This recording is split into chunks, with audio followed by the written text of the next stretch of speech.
मोटा हाथी।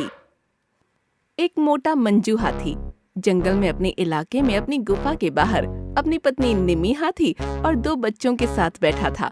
अरे बेगैरत हाथी, जाना हमारे लिए खाना लेकर आना, कल से बच्चे भूखे बैठे हैं। मुझे नहीं जाना निमी, इतनी दूर जाने आने से मेरे पैर बदन काफी दर्द करते हैं। तुम ही जाकर मेरे लिए और बच्चों के लिए खाना ले आओ। अरे क्या आलसी हाथी से पाला पड़ा मेरा, बस बच्चे पैदा करना जानते हैं आप, बच्चों का पालन पोषण करना नहीं आता आपको। तभी रोज की तरह अपने पति मंजू हाथी को खरी खोटी सुनाकर निमी हाथी जंगल में खाना लेने चली जाती है। मंजू हाथी बहुत ही आलसी था।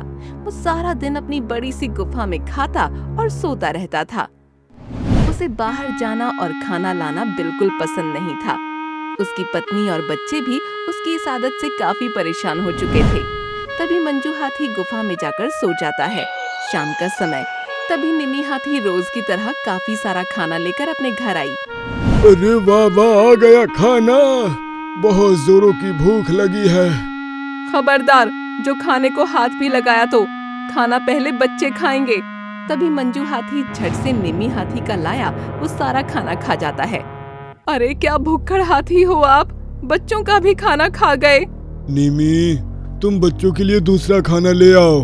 इतना कहकर मंजू हाथी गुफा में जाकर सो जाता है। क्या करूं मैं इस आलसी हाथी का, इससे अपने बच्चों पर भी रहम नहीं आता। ऐसे सुस्त आलसी हाथी के साथ जीवन बिताने से अच्छा है मैं अपने बच्चों के साथ कहीं और जाकर अपना जीवन सुख से बिताती हूँ। चलो बच्चों, यहाँ से चलो। तभी निमी हाथी अपने बच्चों को लेकर हमेशा के लिए वहाँ से चली जाती है। अगले दिन जब मंजू हाथी गुफा से बाहर आता है, अरे निमी और बच्चे कहाँ चले गए?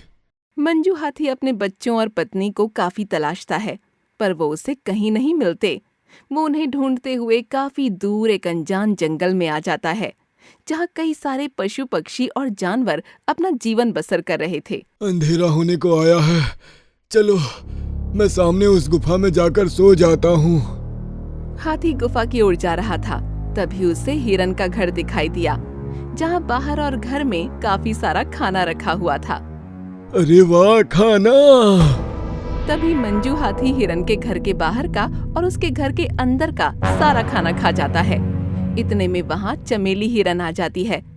ए हाथी, तूने मेरा खाना कैसे खाया? मंजू हाथी वहाँ से सामने उस गुफा में चला जाता है। कौन था वो बेगैरत मोटा हाथी? तभी एक भालू चमेली हिरन के पास आता है। चमेली हिरन रोने लगती है। क्या हुआ हिरन बहन? भालू भैया, एक मोटा हाथी हमारे जंगल में आया, उसने मेरे घर का सारा खाना खा लिया। क्या? हाथी हमारे जंगल में? हाँ, वो उस गुफा में गया है। कितनी मेहनत से मैंने सारा खाना जमा किया था और उस मोटे हाथी ने मेरा सारा खाना खा लिया। कीड़े पड़ेंगे देखना उस हाथी को। अरे बाप रे, अब ये हाथी कहाँ से आ गया इस जंगल में? अब तक तो अपने इस जंगल में हाथी का नामो निशान ही नहीं था। अगले दिन मंजू हाथी गुफा से बाहर आता है और जंगल में सैर करते करते वो जंगल वासियों के घरों से खाना खाने लगता है और वहाँ के पेड़ के पत्तों को सबको खा जाता है। मंजू हाथी का ये कहर देखकर उस जंगल के सभी निवासी काफी परेशान हो जाते हैं। उस जंगल में कई सारे पशु पक्षी और जानवर रहते थे। तभी पूरे जंगल वासियों का खाना खाकर मंजू हाथी अपनी गुफा में जाकर सो जाता है। इधर सारे जंगल वासी जंगल के एक स्थान पर आते हैं। कौन था वो हाथी का मोटा बच्चा? कहाँ से आया है वो? मैंने इतनी मेहनत से अपने बच्चों के लिए खाना जमा किया था, वो हाथी सारा खाना खा गया। कौन था वो मनहूस हाथी, बुरी गत का मोटा सांड? वो हाथी तो आते ही जंगल में कहर मचा रहा है। अगर वो हाथी यहाँ रहा तो वो हमें बर्बाद करके रख देगा। सब मंजू हाथी के कहर से काफी परेशान होने लगते हैं, पर किसी में हिम्मत नहीं थी कि वो उस मोटे बड़े से हाथी का सामना कर सके, क्योंकि जंगल के सभी निवासी मंजू हाथी के सामने काफी कमजोर और छोटे थे। इधर मंजू हाथी उसी जंगल में गुफा में आराम कर रहा था। वाह, इस जंगल में तो मुझे काफी बढ़िया और अच्छा खाना मिल रहा है। मुझे खाने के लिए तो ज्यादा मेहनत भी नहीं करनी पड़ रही है। अब इसी जंगल में रहकर मजे से अपना जीवन बिताता हूँ। और इस जंगल वासियों के खाने को खाता जाता हूँ। तभी मंजू हाथी उस गुफा में चैन भरी नींद सो जाता है। अगले दिन फिर से जंगल में आकर जंगल वासियों का खाना खाता जाता है और जंगल के पेड़ पत्ते खाने लगता है। इसी तरह कई दिनों तक चलता रहा। मंजू हाथी के कहर से जंगल के सभी निवासी बेहद परेशान हो चुके थे, क्योंकि वो दूर दराज से बड़ी मुश्किलों का सामना करके अपने लिए खाना लाते और मंजू हाथी उनका वो खाना खा जाता था। एक दिन जंगलवासी जंगल में खाना ही नहीं लाते। तभी मंजू हाथी जंगल में आता है और खाना न मिलने पर वो जंगल वासियों के घरों को तोड़ने लगता है। अरे ये हाथी पागल तो नहीं हो गया? ए हाथी रुक जा! हाथी भूख के कारण पागल हो चुका था। तभी वो जंगल में सबके घरों को तोड़कर अपनी गुफा में चला जाता है।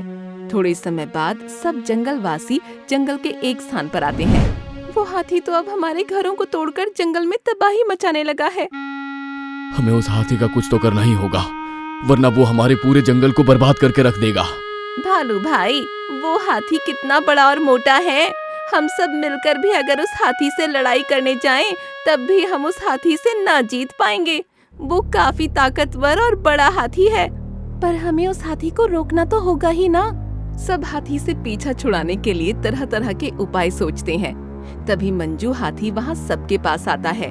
सुनो जंगल वासियों, अगर तुम रोज मेरे लिए खाना लेकर नहीं आए तो मैं तुम सबको जान से मार दूंगा। मुझे रोज खाना चाहिए। अब मेरे लिए खाना लाना चाहते हो या अपनी जान गंवाना चाहते हो? फैसला तुम्हारे हाथ में है। ये सुनकर सब बेहद घबराने लगते हैं। हाथी राजा, आप बिल्कुल चिंता मत कीजिए। आप अपनी गुफा में जाकर आराम से रहिए। कल से हम सब जंगलवासी दूर से आपके लिए रोज खाना लेकर आएंगे और आपको गुफा में लाकर देंगे। वाह खरगोश, तुम मुझे पसंद आए हो। मंजू हाथी वहाँ से अपनी गुफा में चला जाता है।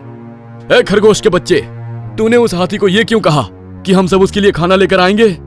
एक नंबर का पागल है ये खरगोश। सब भूरा खरगोश को काफी बातें सुनाते हैं। अरे अकल के दुश्मनों, कल हम उस हाथी के लिए खाना लाएंगे और उस खाने में बेहोशी वाली जड़ी बूटी मिला देंगे, ताकि जब वो हाथी गुफा में बैठकर बेहोशी वाली जड़ी बूटी वाला खाना खाए तो वो गुफा में ही बेहोश हो जाए। और उसके बेहोश होते ही हम उस गुफा के दरवाजे पर एक बड़ा सा पत्थर लगा देंगे, ताकि वो हाथी गुफा में कैद हो जाए। ये सुनकर सब काफी खुश हो जाते हैं। वाह वाह खरगोश, क्या उपाय बताया है तूने? सबको भूरा खरगोश का उपाय काफी पसंद आता है।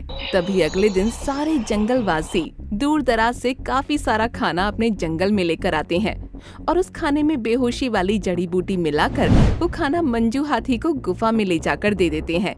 जिसके बाद वो खाना खाते ही मंजू हाथी बेहोश हो जाता है। हाथी बेहोश हो गया, तुरंत उस गुफा के दरवाजे को एक बड़े से पत्थर से बंद कर दो। तभी सब जैसे तैसे एक बड़े से पत्थर को उस गुफा के दरवाजे पर लगा देते हैं। जिसके बाद मंजू हाथी उस गुफा के अंदर कैद हो जाता है। देखा मेरा कमाल, हो गया ना हाथी कैद। मान गए तुझे खरगोश, छोटा पटाखा है तू, पर बड़ा धमाका करके दिखाया है तूने। सब भूरा खरगोश की खूब तारीफें करने लगते हैं। थोड़े समय बाद जब मंजू हाथी को होश आता है, वो एक ही झटके में अपनी सूंड से गुफा के दरवाजे पर लगे उस पत्थर को हटा देता है और गुफा से बाहर आकर तोड़ फोड़ करने लगता है। ये देखकर सब घबरा जाते हैं। अरे बाप रे, ये हाथी तो बाहर आ गया। तभी हाथी सबको धमकी देता है और सब उसकी धमकी सुनकर उसके लिए खाना लाने चले जाते हैं। खरगोश, तेरा उपाय तो बेकार गया रे। मेरे पास एक और उपाय है। हम उस हाथी को इस बार खाने में पेट खराब होने वाली जड़ी बूटी मिलाकर देंगे, ताकि उसका पेट खराब हो जाए। तभी सब काफी सारा खाना लाते हैं और उसमें पेट खराब होने वाली जड़ी बूटी मिलाकर वो खाना उस हाथी को खिला देते हैं। जिसके बाद उस हाथी का सच में पेट खराब हो जाता है। मेरे पेट में इतना दर्द क्यों हो रहा है? बड़ी जोर की लगी है भाई।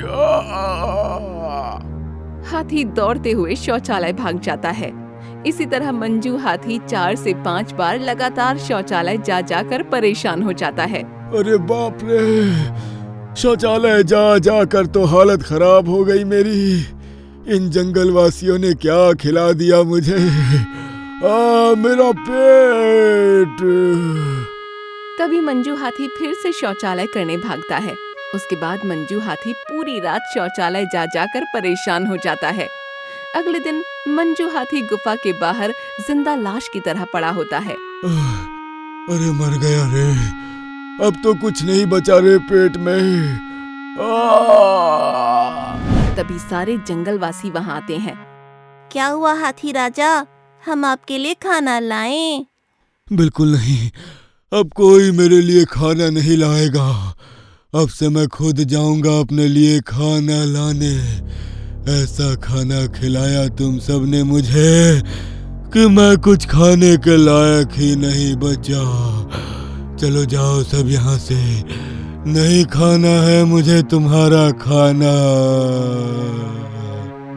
ये सुनकर सारे जंगलवासी काफी खुश हो जाते हैं और वो सब खुशी खुशी जंगल में अपने घर फिर से बनाते हैं और खाना लाकर अपना जीवन बिताते हैं। मंजू हाथी को जंगलवासियों से ऐसी सीख मिली कि उसने फिर कभी उस जंगल की ओर मुड़कर नहीं देखा और वो वहाँ से एक दूर दराज के इलाके में जाकर खुद मेहनत से खाना ढूंढकर खाने लगा और अपना जीवन बिताने लगा।